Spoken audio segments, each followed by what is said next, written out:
नमस्कार दोस्तों, मानसून के मौसम में अस्थमा रोगी के लिए समस्याएं बहुत ज़्यादा बढ़ जाती हैं।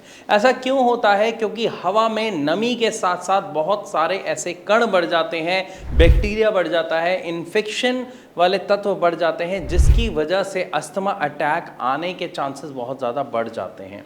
ऐसे में एक अस्थमा रोगी को क्या करना चाहिए जिससे वो अपने अस्थमा अटैक से बच सके, साथ ही साथ एक हेल्दी नॉर्मल लाइफ जी सके? तो उसके लिए उसे सबसे पहले एक काम करना है कि आप अपने घर में अगर कोई भी पेट को आपने रखा हुआ है, मान लेते हैं कुत्ता है या बिल्ली है जिसको आप पालते हैं, तो आप थोड़ा सा उनसे दूरी बना लीजिए या उनका एक अलग कमरा रख दीजिए, अपना कमरा अलग रखें।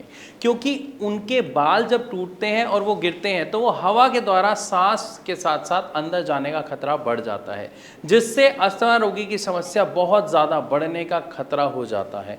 तो सबसे पहला काम हमें क्या करना है? अपने पेट्स को अपने से थोड़ा सा दूर रखना है। इसी के साथ साथ दूसरा काम हमें करना है कि अगर आपके घर में कालीन मैट बिछा हुआ है तो उसे आपको हटा देना है या टाइम टू टाइम साफ करना है। अगर आप उसे हटा नहीं सकते, कम से कम हफ्ते में 2 बार उसे वैक्यूम क्लीनर से बिल्कुल साफ करें, क्योंकि नमी वाले मौसम में जब बैक्टीरिया बढ़ने लगता है तो मैट के अंदर गंदगी इकट्ठी हो रही होती है जो हमें नहीं दिखती है, और वो गंदगी बहुत ही आसानी से आपके कमरे के एटमॉस्फेयर में घूमना शुरू कर देती है हवा के द्वारा, और वो कब सांसों के द्वारा आपके अंदर चली जाएगी ये आपको पता भी नहीं चलेगा, जिससे आपको अस्थमा का अटैक आने का खतरा काफी हद तक बढ़ जाता है। इसी के साथ साथ नमी वाले कमरे में, यानी जहां सीलन आ रही है, उसको दूर करें।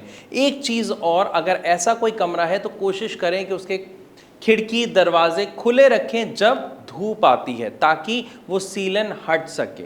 और अगर ऐसा नहीं है कि वहाँ पर खिड़की नहीं है जो आप प्रॉपर खोल सके, तो वहाँ पर आप कोशिश करें, आप एसी अगर लगा सकते हैं या एसी वहाँ पे है तो एसी का प्रयोग करें, लेकिन उस समय आप कमरे से बाहर रहें ताकि वहाँ पर जो नमी है वो एसी के द्वारा बाहर निकल जाए। इवन इसके अलावा आप ह्यूमिडिफायर का भी प्रयोग कर सकते हैं, जिससे हवा में जो नमी है वो बाहर निकल जाएगी। एक चीज़ का खास ख्याल और रखें कि आपने जो भी पेड़ पौधे घर के अंदर लगा रखे हैं उन्हें थोड़ा सा बाहर रखें, क्योंकि बरसात के मौसम में जो पौधे अंदर होते हैं वो थोड़ी सी समस्या ज़्यादा करनी शुरू कर देते हैं, साथ ही साथ मक्खी मच्छरों की जो तादाद है वो भी बढ़ जाती है। तो हमें ऐसे में पौधों को बाहर रखना है, क्योंकि वो नमी बहुत ज़्यादा सोखते हैं। तो जब आप अपने पेड़ पौधों को बाहर रखेंगे तो आपका जो कमरा है वो ड्राई रहेगा, नमी की जो वहाँ पे मात्रा है काफ़ी कम रहेगी। इन्हीं के साथ साथ अगर हम बात करते हैं कुछ उपचार की, तो उन उपचारों में सबसे पहला उपचार है कि आप गर्म पानी का सेवन, एटलीस्ट गुनगुने पानी का सेवन करना शुरू कर दें, क्योंकि बरसात के मौसम में मौसम ठंडा हो जाता है, जिसकी वजह से सांस लेने में तकलीफ के साथ साथ छाती में जकड़न की समस्या बढ़ जाती है। अगर आप गर्म पानी का सेवन करेंगे तो आपको ये जकड़न कम होती हुई महसूस होगी, साथ ही साथ आपको सांस लेने में भी आराम मिलेगा।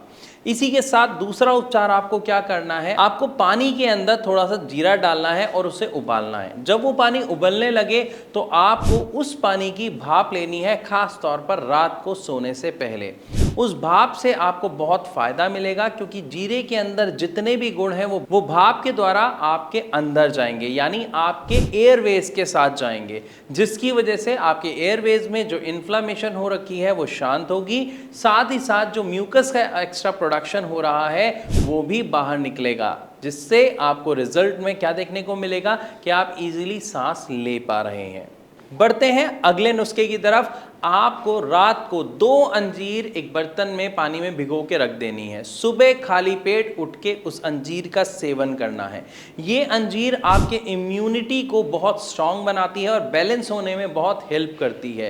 इम्यूनिटी के कारण ही आपको अस्थमा की समस्या बढ़ जाती है। अगर आपका इम्यून सिस्टम बैलेंस है तो आपकी अस्थमा की जो समस्या है वो एग्रावेट नहीं होती है, लेकिन अगर आपकी इम्यूनिटी हाइपर एक्टिव हो जाती है तो आपको अस्थमा की समस्या का सामना करना पड़ता है। इसी के साथ साथ अगर बरसात लगातार हो रही है, मौसम में ज़्यादा ठंडक आ गई है, तो आपको एक नुस्खा है जो करना है, आपको थोड़ा सा सरसों का तेल लेना है, उसके अंदर थोड़ा सा कपूर मिलाना है, उसे हल्का सा गुनगुना कर लें। गुनगुना करने के बाद उस तेल से धीरे धीरे अपनी छाती पे आपको मालिश करनी है। इससे आपको काफ़ी आराम मिलेगा, सांस लेने की जो समस्या का सामना आपको करना पड़ रहा है। तो मैं आशा करता हूँ इस वीडियो के माध्यम से आपको क्लियर हो गया होगा कि कौन से नुस्खे हैं जो आप अपनाकर अपने आप को इस मानसून के मौसम में स्वस्थ रख सकते हैं और ख़ास तौर पर किन चीज़ों का हमें ध्यान रखना है। फिर भी अगर आपका कोई सवाल है तो आप कमेंट के द्वारा हम तक अपना सवाल पहुंचा सकते हैं। वीडियो अच्छी लगी तो इसे लाइक ज़रूर करें। ऐसी और वीडियोस के लिए हमारे चैनल को सब्सक्राइब करना बिल्कुल ना भूलें।